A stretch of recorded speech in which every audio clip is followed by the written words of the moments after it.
outils, dans ses heures héroïques sur le plateau de Gergovie, dans ses arobotiques, il a raté de sa vie, Vercingétorix lança ce chant magique. Fais-moi pendant ce temps-là, je verrai l'annuaire, fais-moi pendant ce temps-là, je chante dans les bois, la la la la la la.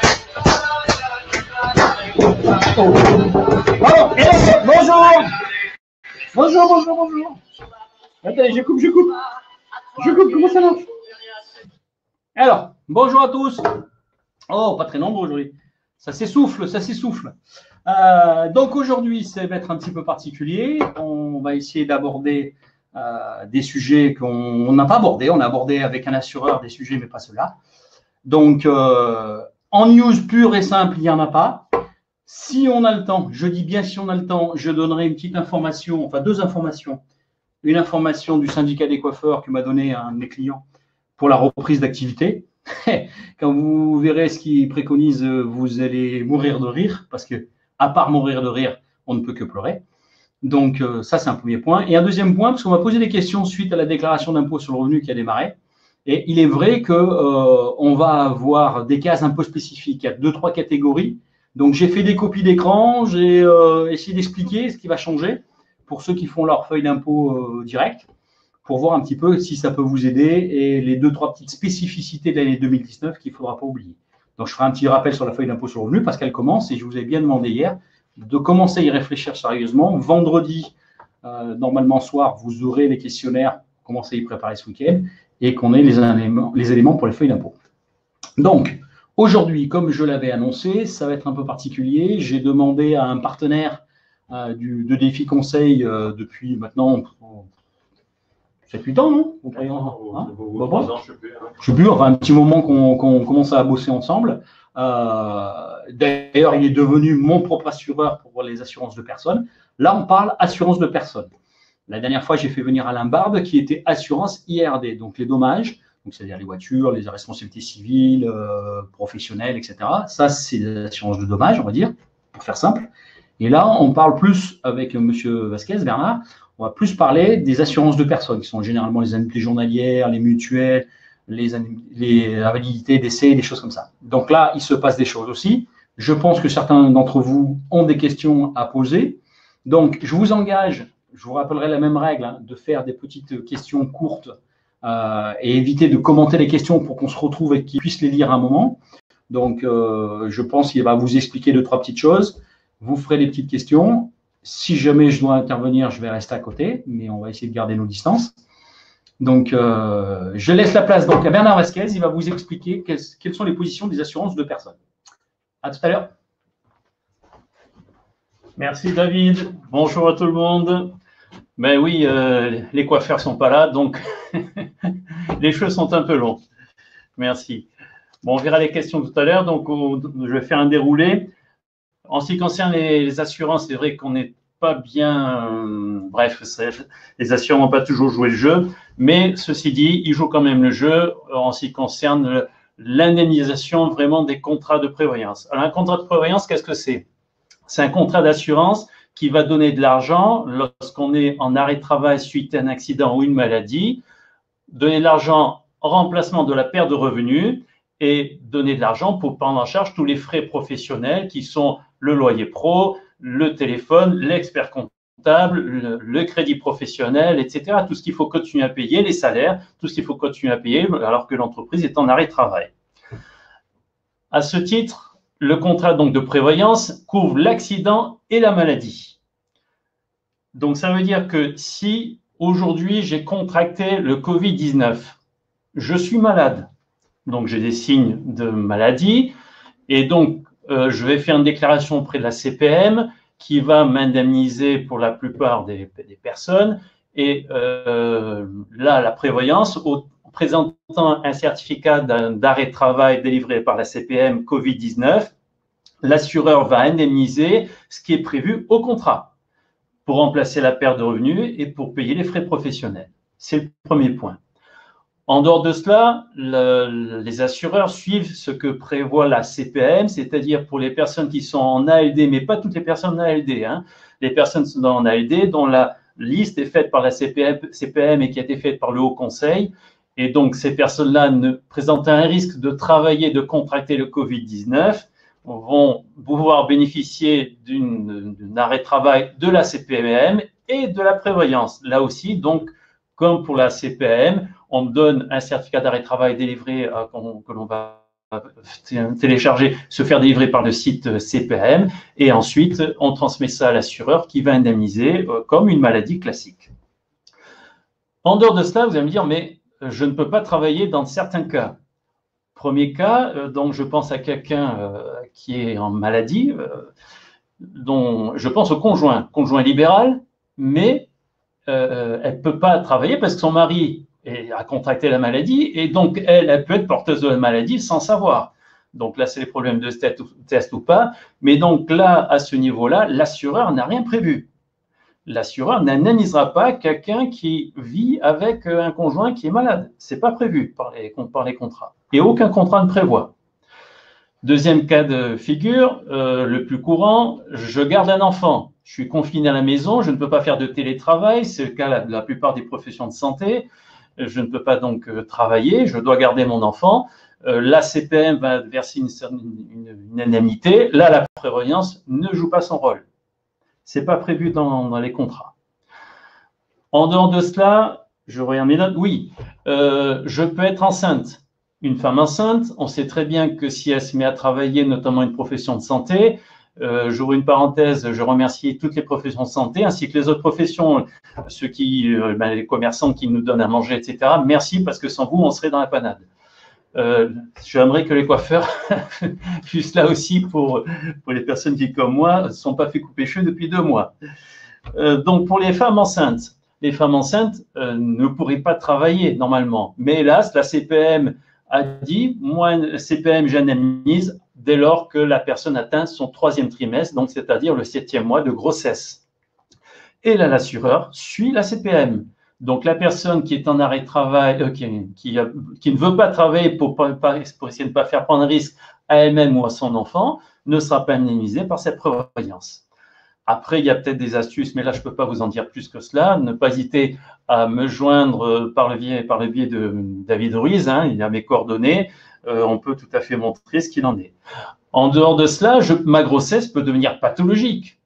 Pathologique, c'est-à-dire que je ne peux pas travailler parce que si je travaille, j'ai un problème de contraction, des contractions à répétition ou, bref, ma grossesse se complique. Là, c'est une maladie qui est prévue dans la plupart des contrats d'assurance, pas tous. Il y a des contrats qui ne prévoient l'indemnisation d'une grossesse patho que si on est mise en danger de la vie de l'enfant, de la maman, dans des conditions assez restrictives, mais la plupart des prévoyances couvrent la grossesse patho. Voilà en ce qui concerne les arrêts de travail. En dehors de cela, beaucoup de professionnels ont dû s'arrêter, ont dû fermer le cabinet, ne peuvent pas travailler parce que le Conseil de l'ordre a demandé de ne pas travailler, etc. Ou parce que je suis restaurateur, je ne peux pas travailler, donc comment je vais faire pour mes rentrées d'argent? Là, il n'y a rien de prévu. On ne peut compter que sur les fonds de secours, donc ceux prévus par l'État. Et certains organismes ont mis en place des mesures. Les mesures, lesquelles sont-elles? Vous avez la Carchidan SF, qui est la caisse de retraite des dentistes, qui prévoit le versement de 4 500 €. Donc, tous les dentistes doivent le savoir, c'est versé en 3 fois. Vous avez la caisse des sages-femmes, qui est la même caisse que celle des dentistes, qui prévoit de verser 1 000 € 2 fois 500 €. Et ensuite, vous avez certains organismes d'assurance qui ont créé des fonds de secours. Marketing par marketing, ça, personnellement, je n'ai pas testé. Et les personnes qui en ont fait la demande, pour le moment, il n'y a pas de retour parce que tout le monde est engorgé. Hein. Déjà, avec les arrêts de travail du Covid-19, les services sont assez saturés, il y a du télétravail, voilà ce qui se passe. Et donc, c'est plus long en temps de réponse. Donc, vous avez certains organismes, hein, je cite les noms, hein, où c'est prévu, AJP, qui va verser pour les médecins, pour les infirmiers, pour les sages-femmes qui sont bien sûr confrontés avec la patientèle, maximum 1 000 €, c'est un fonds de secours, donc là, il faut présenter un dossier qui prouve qu'il y a une précarité. Vous avez également Aviva qui rajoute aux indemnisations d'arrêt de travail 1 000 € pour les médecins et les infirmiers, pas pour les autres personnes.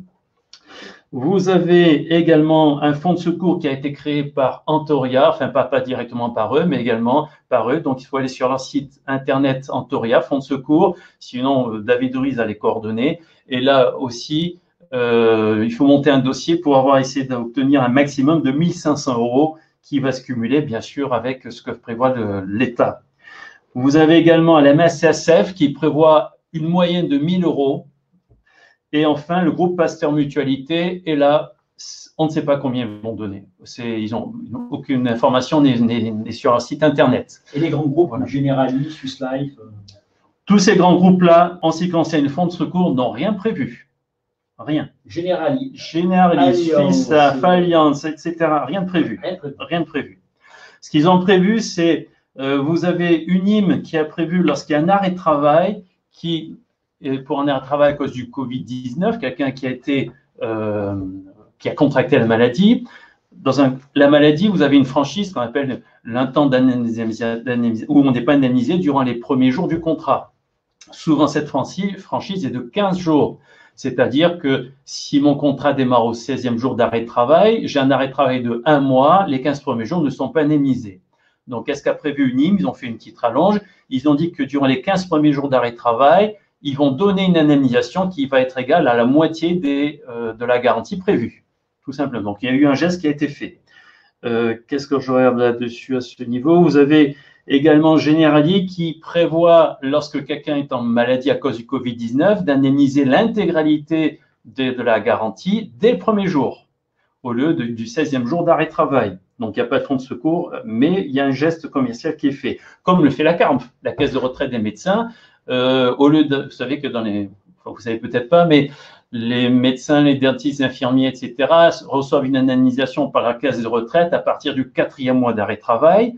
La CARMF a décidé à ce moment-là d'indemniser dès le premier jour si la personne a contracté le Covid-19. Est-ce que c'est le cas de la Carpinco? Carpinco, Carchidan SF, rien de prévu là-dessus. Il n'y a que la CARMF qui indemnise au premier jour, pour le moment. En ce qui concerne les cotisations, qu'est-ce qui se passe si, on le voit très bien, je n'ai pas d'argent, comment je vais faire pour payer toutes mes charges? En ce qui concerne les cotisations d'assurance, la Fédération française des assurances a pris un accord, et en même temps un accord avec l'État, où les assureurs ne doivent pas, je dis bien ne doivent pas, mettre en demeure, on appuie sur un bouton pour dire pause, on met une pause au titre des cotisations, on les doit, et donc ensuite, il va falloir les payer. La plupart des assureurs ont prévu, à la demande des assurés, ont prévu de reporter les sommes non payées sur les mensualités à venir. Mais ce n'est pas le cas de tout le monde. Ça va être, il y a certaines sociétés d'assurance où c'est automatisé, d'autres sociétés d'assurance où ce n'est pas le cas. Ça va être au cas par cas, comme on dit. Ce que j'ai peur en tant que professionnel, c'est que dès la fin du confinement, peut-être pas le 11 mai, mais à un moment donné, l'assureur va appuyer sur un bouton en disant « Ok, mes recommandés, je vais faire partir ». Lorsque je reçois un recommandé, j'ai 30 jours pour payer. Si au bout de 30 jours, je n'ai pas payé, les garanties sont suspendues. C'est-à-dire que si après les 30 jours, j'ai un arrêt de travail ou un incendie pour les assurances de dommages, j'ai un arrêt de travail, l'assureur ne paiera pas. Si avant les 30 jours, j'ai un arrêt de travail, l'assureur va payer, même si par la suite, je régularise ma cotisation, bien sûr. Mais une fois les 30 jours sont passés, il y a ce qu'on appelle une suspension des garanties. Et 10 jours après, ces fameux 30 jours, donc au bout de 40 jours, le contrat est résilié d'office.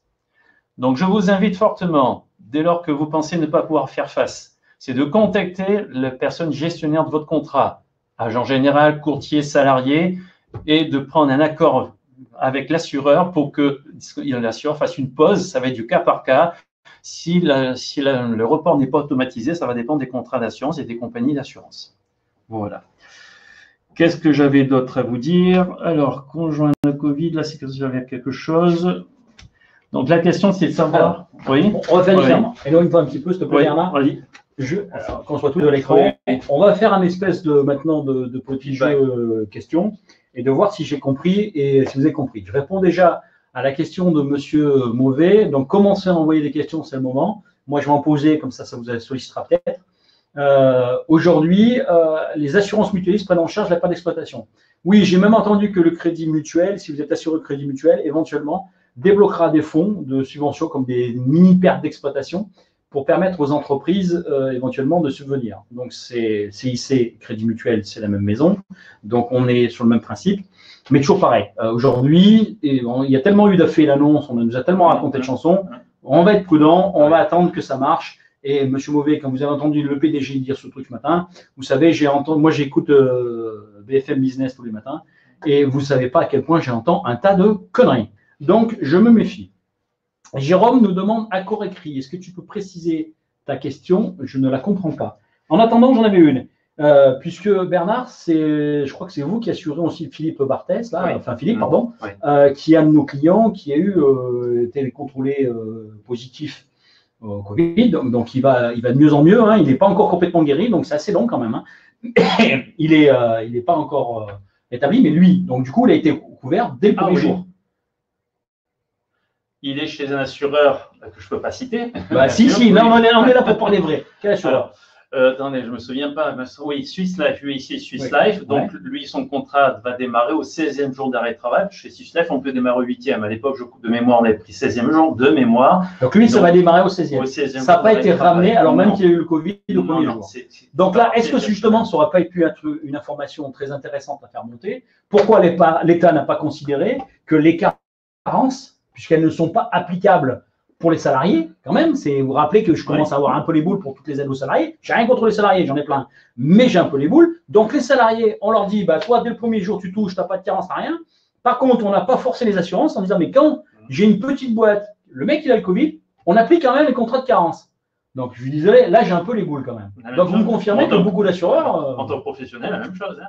Mais est-ce que l'État n'a pas dit aux assureurs, je ne vous fais pas ça, mais entre-temps, vous raquez un peu plus au fonds de secours? Ça, c'est notre débat. Non, mais en attendant, aujourd'hui, on ne force pas les compagnies à payer dès le premier jour alors qu'il a eu le Covid. Je ne parle pas s'il avait un rhume ou s'il a cassé le pied. Hein. C'est pour ça que certains assurants ont prévu, eux, ont écourté la durée de franchise en disant oui, je vais faire un geste commercial, voire même si c'est un cas dur, je vais jouer le jeu, mon rôle d'assureur. Oui, mais là où on a un peu les boules maintenant à désespérer l'économie, hein, parce que c'est le thème de ça, c'est de se dire qu'on a aidé beaucoup d'entreprises, on va aider beaucoup de grosses entreprises et de faire des PGE pour Fnac et compagnie qui sont eux-mêmes filiales de grands groupes. Et nous, derrière, alors qu'ils peuvent lever de l'argent en bourse, hein, en plus, quand même qu'on soit clair, à des conditions très intéressantes, parce que ça, j'en ai pas parlé non plus. La Fnac va demander 500 millions d'euros au PGE derrière, qui va avoir quand même un coût, alors que si la Fnac va en bourse et demande des obligations, on va lui prêter des obligations à 1%. Ça va, la Fnac peut payer, il ne faut pas déconner. Donc moi, j'aurais préféré qu'on aille là-dessus, et je trouve qu'on est ici pour défendre les TTPE, enfin moi, je suis là pour ça. Et je trouve qu'on aurait pu forcer les compagnies d'assurance. Et j'espère que Macron, si tu m'entends au lieu de m'attacher, tu diras que le Covid, on après au premier jour. Ça, c'était une première question. Est-ce qu'entre-temps, Jérôme, si vous négociez un accord, il faut qu'il soit écrit vous comprenez la question? Non, mais un accord de quoi? Voilà, un accord. Un accord de quoi, Jérôme? Un accord sur les paiements des cotisations, c'est ça la question? Ou sur un accord? Clarifie. Véréna, ça vous met les nerfs, mais j'ai un peu l'impression que c'est un peu tout le temps que vous met les nerfs. Jeanne, mon assurance m'a pris 15 jours de carence. Bah oui, c'est ce qu'on est en train de dire. Mais là, vous, c'est différent. Ça n'a pas été 15 jours de carence parce que vous aviez eu le Covid. Je parle des cas de Covid. Donc oui, Jérôme nous confirme si c'est un accord. Donc pour les cotisations, certainement. Oui, il vaut mieux demander un écrit. Alors bien sûr, le gestionnaire du contrat ne va pas vous donner l'écrit puisqu'il ne peut pas… C'est pas lui le payeur, c'est pas lui qui va envoyer recommander, mais lui il va prendre des précautions, c'est-à-dire que lorsque ça nous arrive et que l'on demande un accord, on demande tout de suite une confirmation écrite et ensuite on écrit à la personne, oui, ok, ça va se faire de telle et telle façon. Mais oui, il vaut mieux demander un accord écrit, hein, volontiers, bien sûr. Alors moi je posais ensuite une autre question dans ce que vous avez dit tout à l'heure. Vous avez dit que pour la garde d'enfants, les compagnies, c'est pas une maladie, hein, je l'avais déjà cité, hein, c'est déclare Amélie, vous permettez d'avoir une garde d'enfants, mais il y avait un arrêt maladie, mais pas un certificat médical. Donc à ce titre-là, je disais, mais qu'on va couvrir, hein, c'était ce que je disais tout au début des réunions et des webinaires. Ensuite, il y a eu les changements de loi, parce qu'ils ont été très vite pour ça, pour protéger les salariés, comme je l'avais dit tout à l'heure, même s'il fallait le faire, je ne conteste pas. Maintenant, la garde d'enfants, je suis chef d'entreprise, je suis obligé de garder mes enfants. Moi, j'ai le cas avec des kinés, j'ai le cas avec ma nièce qui est photographe, j'ai le cas avec d'autres qui gardent leurs enfants. Ils ont les indemnités journalières. Comme il n'y a pas de certificat médical, on ne les couvre pas. Parce qu'il n'y a pas d'indemnité journalière. Oui, par les prévoyances. Hein. Par les prévoyances. On parle bien des assurances prévoyances. Même passer 30 jours. Ah oui. Même au-delà de 30 jours. Ah non, non, c'est pas une maladie. Gardez son enfant. Alors, même réflexe que pour le Covid. Pourquoi on n'a pas dit tout simplement, pour les professions indépendantes, je suis désolé, partir du 30e jour, vous payez. Ça coûterait une fortune. Mais non, ça ne coûterait pas une fortune. Ça coûterait une... On a dit l'autre jour, à juste titre, que les assurances vont gagner minimum 1 milliard. Je ne suis pas assureur, compagnie assurance. Non, mais d'accord, c'est que vous êtes courtier. Je ne vous accuse pas en tant que courtier. Ce que je suis en train de dire, c'est qu'on sait que les assureurs vont s'en mettre plein les fouilles pendant cette période, parce qu'ils vont avoir beaucoup moins de sinistres que la normalité. Alors, en sinistre voiture et dommages, certainement, puisque les magasins vont moins brûler, puisqu'il y a moins d'accidents. Mais en arrêt maladie en ce moment aussi, tous les gens qui se font pas soigner en ce moment, parce que justement, ils n'ont pas eu d'accident. Nous, on a une recrudescence, notamment de grossesse patho, par exemple. Une grossesse, c'est tout le temps. Mais la grossesse est devenue patho. Parce que là, je vois le nombre d'arrêts de travail qu'on a reçus, beaucoup, en dehors du Covid-19. On a reçu une fréquence d'arrêts de travail, de dépression, nerveuse, puisque quand on est confiné, on déprime aussi, on s'en rend pas, en plus, mais là-dessus, et d'autres pathologies. Bon, je parle pas, il y a moins d'accidents, par contre. Oui, c'est moins d'accidents, justement, j'ai moins d'arrêt de travail. Donc, du coup, moi, compagnie d'assurance, je gagne du pognon. Mais quoi qu'il en soit, au niveau arrêt de travail, je vois, on a une fréquence sinistre en ce moment qui est plus forte. Oui, je le vois. Bon, moi, je trouve quand même que les compagnies d'assurance, c'est pas bien sûr Bernard qui va pouvoir. C'est pas lui. Notre métier, c'est de défendre nos assurés. Mais oui, justement, moi, je travaille avec Bernard parce que quand il faut se battre pour le client, il y va. C'est même la chose avec Alain. Alain, quand il faut se battre pour le client, il y va. Et je pense que vous avez compris que défi conseil, quand il faut y aller, on y va. Donc, je pense quand même on pourrait tous forcer un peu les assurances en disant, mais passer 30 jours, tu considères que c'est une maladie, donc 40 jours, et que le temps de Covid, tu dois être remboursé pour 10 jours.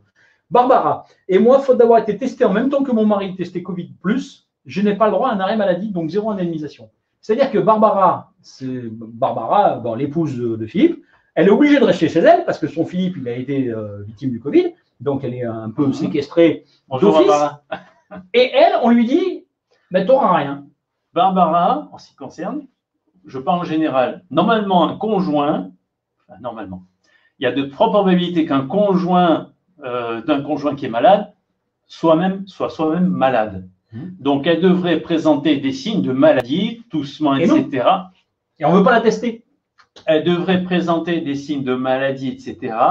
Consulter son médecin de consultation qui devrait délivrer un arrêt de travail.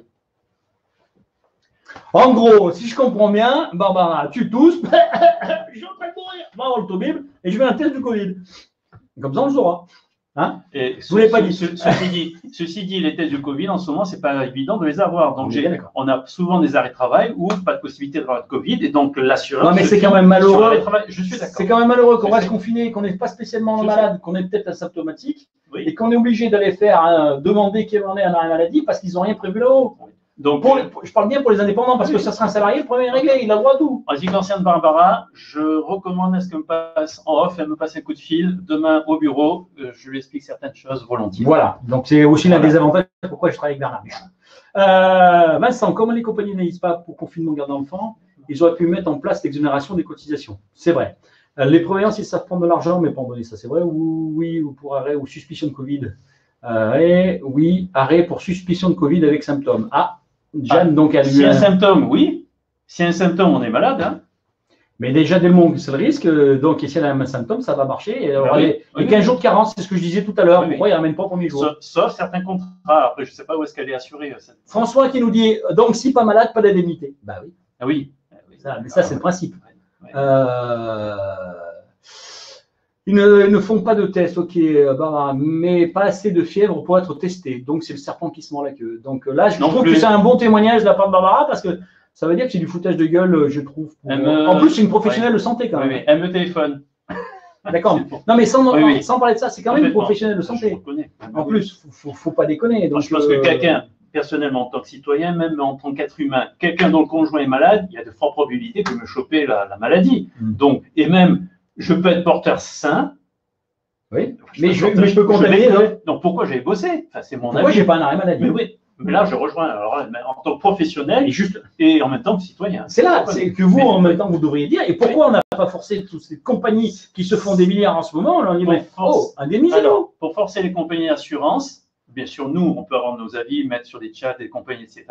Mais après, nous avons nos députés, nos sénateurs qui peuvent appuyer dessus, parce qu'après, ça discute là-haut. Hein. Vous ça savez, n'est plus long. j'ai voulu monter au moins à 150 personnes au webinaire pour que je puisse aller voir un député et lui dire moi, je suis suivi. Parce que si j'y vais avec 50 comme aujourd'hui, excusez-moi, mais ils s'en foutent. Oui, j'entends. Donc après, est-ce qu'il y a un médiateur des assurances? Oui.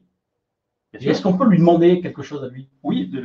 Alors, le médiateur, lui, va simplement vérifier si la décision de l'assureur ou de l'assuré qui conteste est conforme au contrat. C'est ce qu'il va faire, la seule chose. Mais il ne va pas dire à l'assureur, vous aurez dû payer parce que, humainement parlant, parce que… Mais est-ce que ça a un poids commercial au sein d'une compagnie si je lui dis, mais vous voulez refuser de m'indemniser les 15 jours comme Verena ou comme Jeanne, je ne sais plus, de lui dire éventuellement, moi, puisque c'est ça, je vais voir le médiateur. Ils sont non, c'est pas qu'ils en sont pressants, c'est il sait que le médiateur va lui dire, le contrat prévoit le 16e jour, c'est normal, c'est la loi. Le médiateur va simplement vérifier si l'assureur, il a payé conformément à ce qu'il aurait dû faire par rapport à la loi et par rapport aux garanties du contrat. Donc aujourd'hui, cette troisième condition de la Sécu pour indemniser n'est plus d'actualité. Je ne sais pas ce que c'est. Cette troisième condition de la Sécu pour indemniser n'est plus d'actualité. Sécu au téléphone ce matin. Quelle troisième condition? Ouais, sauf si c'est un intérêt pour tout le monde, quelle condition, Barbara? Sinon, vous en parlerez avec Bernard demain. Continuez à poser des questions. Moi, j'en ai quelques-unes. Si vous n'en avez pas, moi, je me pose aussi une autre question. Aujourd'hui, je m'aperçois qu'en fait, avec ce qui se passe, j'ai été très mal couvert chez mon assureur. Ouais. Je ne peux quand même pas rompre le contrat pour autant pour aller prendre une autre compagnie d'assurance. En cours d'année? Oui. Est-ce que je peux considérer que cette période-là, puisqu'en fait, quand je me suis aperçu que je suis mal couvert, c'est un cas de force majeure, c'est un cas où je peux dénoncer mon contrat. Et si j'en prends un autre ailleurs, est-ce que j'ai des carences? Il n'est pas interdit de prendre un deuxième contrat. Premièrement, le tout, c'est de ne pas se faire indemniser par les deux contrats au-delà des besoins et du revenu que l'on déclare. Logique. Sinon, il y a une source d'enrichissement. Deuxième, c'est la première réponse par rapport à ce que je dis. Deuxième réponse, idéalement, c'est de pouvoir arrêter le contrat le plus tôt possible pour le remplacer par un autre. Si je ne peux pas résilier un contrat avant son échéance principale. Pour le moment, puisqu'il y a un décret d'application qui est attendu, qui va permettre pour les mutuelles et les prévoyances de pouvoir résilier, comme pour les assurances voitures, le contrat à tout moment dans l'année, du moment que le contrat a au moins 12 mois d'existence. Aujourd'hui, je suis sur un contrat qui ne me satisfait pas. Il faut vérifier si on peut réduire les garanties au minimum en cours d'année, voire même certains contrats permettent d'en supprimer, les garanties arrêt de travail, etc., et de garder que le décès. Et le décès, le réduire au minimum. C'est une résiliation déguisée, donc on va payer sur le contrat existant, au lieu de payer, j'en sais rien, 100 € par mois, on va payer 10 € par mois. D'accord. Et donc on le remplace par un nouveau contrat. Mais nouveau contrat, j'aurai une carence. Alors, carence, vous parlez du délai d'attente ou délai de carence? Délai d'attente pour être indemnisé. Il y a deux éléments, je crois, dans la question. Lorsque je prends un nouveau contrat, il y a une période durant laquelle, souvent, pas tous les contrats, ou pendant laquelle, au début du contrat, je ne suis pas encore assuré en cas de maladie. C'est la raison pour laquelle les personnes qui n'avaient pas de prévoyance jusqu'à présent et qui voulaient une prévoyance là, avec ce qui se passe, je leur ai dit, prenez plutôt un contrat sans délai de carence pour que vous soyez couverte immédiatement en cas de maladie. Si j'ai déjà un contrat que je remplace par un autre, il y a suppression du délai d'attente jusqu'à concurrence des anciens montants garantis. Concrètement, j'ai un contrat qui m'assure aujourd'hui pour 3 000 € par mois, je prends pour 4 000 le nouveau. Si durant les premiers mois du contrat, le nouveau contrat a ce qu'on appelle un délai de carence, un délai d'attente de 3 mois, durant les 3 premiers mois du contrat, je serai indemnisé sur les anciennes garanties, c'est-à-dire 3 000, mais pas encore sur les nouvelles. Je repositionne. Je suis assuré chez Generali. Oui. 3 000 € par mois. Generali, je m'aperçois qu'il y a tellement de clauses d'exclusion, j'arrête Generali, je le fais tomber à 10 € et je prends chez Swiss Life, par exemple, je prends chez Swiss Life 3 000 € aussi, qui normalement prévoit un délai d'attente de 3 mois, mais comme j'ai pris le même montant que la compagnie existante, je suis couvert immédiatement. Tout à fait, sur 3 000. Mais si je prends un 4 000 chez Swiss Life, durant les 3 premiers mois, je reste assuré 3 000 sur 3 000. Et pas le complément. Voilà, tout simplement. Donc aujourd'hui, est-ce que c'est une bonne chose pour ceux qui peuvent peut-être s'apercevoir ce soir qu'ils ont des très mauvais contrats, de se dire, j'ai peut-être intérêt à changer et à faire ça assez rapidement? Parce que s'ils n'ont pas chopé le Covid, mais qu'ils le chopent et qu'ils ont des délais de carence de, je sais pas, très long, de 90 jours, est-ce qu'ils n'ont pas intérêt à prendre un truc 8 jours en ce moment, pendant cette période-là? Il n'y a pas que ça, il n'y a pas que le délai de carence. c'est surtout, est-ce que j'ai pas. Souvent, les assurés et les assureurs, certains professionnels ne font pas le point sur leur contrat. Est-ce que j'ai pas pris un contrat il y a un bout de temps qui m'assure pour un revenu à 1 500 € par mois, alors qu'aujourd'hui, j'ai un besoin de revenu net de 3 000? Est-ce que mes frais professionnels, entre-temps, n'ont pas augmenté? Et donc, j'ai besoin de couvrir ce complément par rapport à l'ancien contrat. Donc, ça, c'est pour les frais généraux. Et même pour les revenus. J'ai vu là tout à l'heure. Et les revenus qui vont baisser de toute manière en 2020. Et même, le train de vie, lui, ne change pas. En général, le train de vie reste le même. Oui, mais ça, c'est peut-être que beaucoup ne savent pas non plus, parce que je l'ai souvent le cas, ils ne savent pas qu'il y a une différence entre des contrats indemnitaires et des contrats forfaitaires. Donc, on va en parler peut-être un peu après. MSA ne peut pas être malade avant 2 ans dans mon contrat. On ne peut pas être malade avant 2 ans dans le contrat. Oula. Non, il y a Madame Muret, non. Pas possible. Peut-être, je dis bien peut-être, il y a une confusion, ce qui est peut-être avec la loi E20, où si on chope une maladie ou un accident, si on présente un arrêt de travail, on va compliquer les choses. Durant les 2 premières années, l'assureur peut résilier. Et donc peut-être qu'on lui a dit, attention, pendant 2 ans, ne déclarez rien parce que moi, assureur, je pourrais vous résilier. Si c'est ce que vous pensez, vous contactez avec moi et je vous ferai passer le relais de Bernard, parce que ça, ce que vous dites, c'est pas possible. En plus, la EMA, c'est pas possible. Donc, du coup, aujourd'hui, il y en a qui pourraient éventuellement décider de reprendre notre contrat en complément ou pas en complément. Moi, je me pose une autre question. Parce qu'aujourd'hui, si je prends il y a plein de questions. Une compagnie, je vais avoir un questionnaire de santé. Donc, problème de mon questionnaire de santé, si je le signe maintenant, ça, c'est la première question. Parce que le questionnaire de santé, vous savez que c'est dramatique. Le deuxième, c'est de me dire que si jamais, comme Philippe, j'ai eu le Covid cette année, et que je m'aperçois qu'en fait, j'aurais dû être mieux couvert, je décide de partir chez April. Et là, je vais remplir mon questionnaire de santé. Et que j'ai eu le Covid cette année. Je suis quoi? Je suis un pestiféré? Je suis pire que si j'avais le sida? Je suis quoi? Grand point d'interrogation. À mon sens, avec le recul professionnel, les médecins n'ont pas suffisamment de recul avec le Covid. Si je suis logique, quelqu'un qui a eu les symptômes du Covid, fièvre, etc., et qui n'a eu que ça, qui n'a pas été touché au poumon, il ne devrait pas être embêté. Il ne devrait pas, c'est une maladie infectieuse comme une grippe, comme une bronchite, il ne devrait pas être embêté. Je dis bien, il ne devrait pas être. Oui, parce que j'ai un délai supérieur à 5 jours déjà. Donc, dans beaucoup de questionnaires, on a des 5 jours. J'ai eu un arrêt de plus de 5 jours. 5 jours, c'est gentil. Hein. Il y en a, ça dépend. Il y en a qui vont 15 jours. Donc, ça dépend du questionnaire de santé. Imaginons, j'ai chopé le Covid. Est-ce que je pourrais changer de compagnie demain ou pas parce que je vais être coincé? Certains contrats n'ont pas de questionnaire de santé, il y en a très peu. Il y en a un qui n'a pas du tout de questionnaire de santé, il y en a 2 autres. Il ne faut pas qu'il y ait eu d'arrêt de travail, l'un pendant plus de 15 jours et l'autre pendant plus de 21 jours consécutifs, et à condition d'avoir moins de 51 ans. En dehors de cela, donc c'est plus compliqué. Donc si je suis plus âgé ou si j'ai eu un arrêt de travail qui a duré plus d'un mois, que ce soit Covid ou pas, plus de 21 jours, que ce soit Covid ou pas, il va y avoir une question de santé. Et là, inconnu, parce que la maladie toute nouvelle, les médecins n'ont pas de recul, savoir qu'est-ce qu'il peut y avoir comme suite et conséquences sur une maladie Covid. Donc ça va être du cas par cas. Attention avant de casser un contrat. Surtout, que ce soit Covid ou pas, ne jamais résilier un contrat d'assurance tant que le nouveau ne vous a pas accepté, si vous n'avez pas eu votre certificat d'adhésion. Jamais. Et là, vous laissez faire le bon professionnel. Je parle du professionnel, je ne parle pas du commercial. Un bon professionnel ne va jamais résilier un contrat tant que le nouveau n'est pas sorti. Ça, c'est une règle d'or. Jamais, jamais. Ce n'est pas toujours le cas. Oui, mais… Est-ce que ça veut dire que pendant un mois, je vais payer double? Non. Concrètement, nos professionnels, quelqu'un vous… Allez, imaginons, on va échanger. On va dire, je change de contrat à effet du 1er juin, par exemple, ou 1er mai, là on est bientôt 1er mai. 1er mai, c'est fait rien. Tant que l'autre contrat n'est pas sorti, j'envoie pas de résiliation. Si l'autre tarde, si le nouvel assureur tarde à me répondre, c'est pas grave. Je fais décaler ma date d'effet au pire des cas au 1er juin entre-temps, sachant que de toute façon, j'ai toujours un délai de rétractation de 30 jours pour annuler le nouveau contrat si, pour X raison, pour éviter mon double emploi.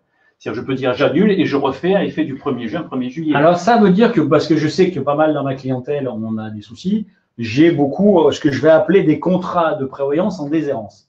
C'est-à-dire, c'est quoi? Ça veut dire que vous avez pris des contrats chez Swiss Life, chez Generali, etc. Le courtier, il a disparu.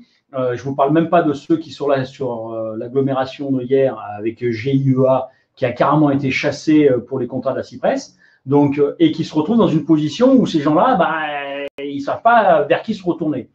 Donc, je pense que là, on vient de toucher un phénomène avec cette crise où il est hyper important d'avoir un courtier qui vous écoute et qui fasse attention à vos intérêts. Donc, moi, c'est pas que je veux faire la pub à Bernard, mais j'apprécie son approche parce qu'il a une approche assez pragmatique des contrats. Voyez tous, et je pense qu'il est tout à fait d'accord avec moi, vos propres courtiers. Mais aujourd'hui, la question de la prévoyance, c'est pour ça que je remercie d'être venu. Et franchement, si vous avez du temps, regardez bien le contrat, lisez vos lignes, appelez vos assureurs, faites attention à vos contrats d'assurance parce que j'essaye de les voir pour mes clients. Parce que comme j'ai une connaissance là-dessus, je suis aussi Orias. Hein. Si je veux, je peux vendre des contrats d'assurance. Sauf que ça ne m'intéresse pas, ce n'est pas mon métier. Donc, on se retrouve dans une position où aujourd'hui, faites attention, posez-vous les bonnes questions. D'accord? Posez-vous vraiment des bonnes questions dans les assurances. Et très souvent, vous mélangez. On ne va pas vous expliquer aujourd'hui ce qui est l'indemnitaire et ce qui est le forfaitaire, ce qui est le barème fonctionnel, le barème croisé. Il y a plein de petites astuces qu'il faut aborder. Si vous êtes intéressé pour aborder des sujets d'assurance pure, quels sont les premiers critères à avoir pour les assurances de personnes? J'avais déjà demandé à Alain de me faire des réunions d'information technique chez Atom pour tout ce qui est la préconisation des contrats d'assurance IRD. Si vous applaudissez et vous lui demandez de venir, je demanderai des contrats de prévoyance. Vous allez avoir un beau tableau avec beaucoup de colonnes. Juste, pas pour la pub, mais puis ça peut vous aider.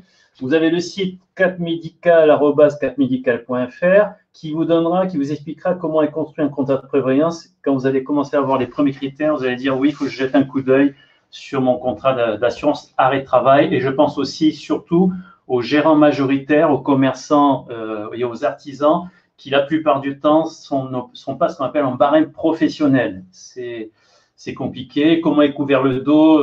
Voilà les premiers critères à voir. Voilà. On vous laisse encore 5-10 secondes pour essayer de poser une question ou deux. Moi, j'ai posé des questions, je pense, assez essentielles aujourd'hui.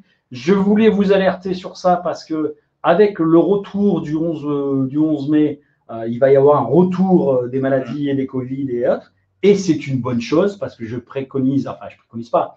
Je fais partie des gens qui croient dur comme fer que le seul moyen qu'on a de stopper le Covid, c'est que la population l'ait. Donc moi, je crois à ce qui s'est passé avec la grippe espagnole et la grippe asiatique. Tant qu'on ne l'aura pas, on aura des problèmes avec ce Covid. Il ne veut pas m'embrasser sur la bouche. Donc, certainement. Alors déjà, mais à aucun moment, je l'aurais fait déjà. Alors, pour contacter ce monsieur ou tous ceux qui veulent, vous m'envoyez un email à contact@deficonseil.com. Celui qui est au-dessus, là, contact@deficonseil.com. J'en fais le relais. Pourquoi j'en fais le relais?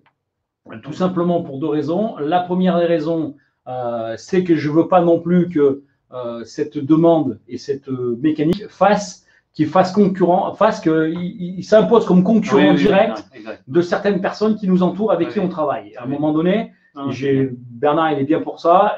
Il pourra regarder le contrat, mais on respecte. Et je réponds directement à David Ruiz, voilà. Carrément. On respecte quand même vos courtiers, etc. On n'est pas là pour chasser, etc. Ce n'est pas le but du jeu. Ce n'est pas un endroit publicitaire. Voilà. Donc déjà, je ne veux pas non plus qu'on lui contacte et d'entrée de jeu, c'est pour signer. Si c'est le but de venir signer les contrats, je ne l'aurais pas fait venir. Il avait qu'à se débrouiller tout seul. Voilà, je l'ai fait venir parce qu'on a vraiment des interrogations sur le sujet et je pense que c'était important de vous alerter sur ça. Moi, je l'ai déjà appelé et il ne m'a jamais rappelé. Ah bon? Ah, alors là, bam, un shoot. Ah, c'est bon ça, déjà. Comment? Ah, ça, c'est un bon. Ça. SMS. Ah oui, je sais pas. Normalement, si vous essayez de m'appeler, envoyez-moi un SMS parce que là, je tombe des nues. Je reçois beaucoup de mails, je reçois beaucoup d'appels sur le téléphone. Généralement, vous m'appelez au bureau. Hein, mais si c'est le cas, mais à coup pas. Mais c'est rare. Mais je veux bien, personne n'est parfait. Réessayez de l'appeler ou lui envoyer un email ou sur son site. Ou SMS encore mieux. Un Ménard et comme ça. Parenthèse. Si durant cette période-là ou même après, vous avez un litige d'indemnisation sur votre contrat de prévoyance, gracieusement, vous en parlez à David Ruiz, il me contacte et gracieusement veut bien aider. L'état d'esprit, c'est que quand il y a un contrat qui est là, il doit indemniser. Après, il ne faut pas non plus, si l'assureur ne doit pas payer, on ne paiera pas, bien sûr. Mais il y a des procédures, il y a des astuces à connaître. Donc, si quelqu'un est embêté, volontiers, on est là pour aider. Ça, je tenais quand même à apporter Ouais, une et aide puis humaine. ça m'est déjà arrivé qu'il a aidé alors qu'il n'avait pas le dossier. Oui, mais c'est pas Et grave. pareil pour Alain, hein, il m'a déjà aidé des gens, alors que c'est vraiment des gens qui sont dans la même logique, je pense, que moi. On a quand même une priorité avec les TPE, donc essayez d'être là pour vous. Après, on est comme tout le monde, hein, on doit aussi gagner de l'argent. Ça, c'est le nerf de la guerre de tout le monde. Mais c'est pas absolument le premier critère, alors que beaucoup de courtiers en assurance. Bien. Bon, si vous n'avez pas d'autres questions, je vous remercie tous d'avoir assisté à ce webinaire. Je remercie Bernard d'être venu et d'avoir accepté le grand risque de choper la maladie Covid. Donc, en attendant, je vous souhaite tous une bonne soirée. Merci à tous. Si vous avez des informations, contact@eficonseil.com, je ferai suivre, pas de problème. Et prenez soin de vous, c'est le plus important. Merci. Bye bye. Merci. Au revoir.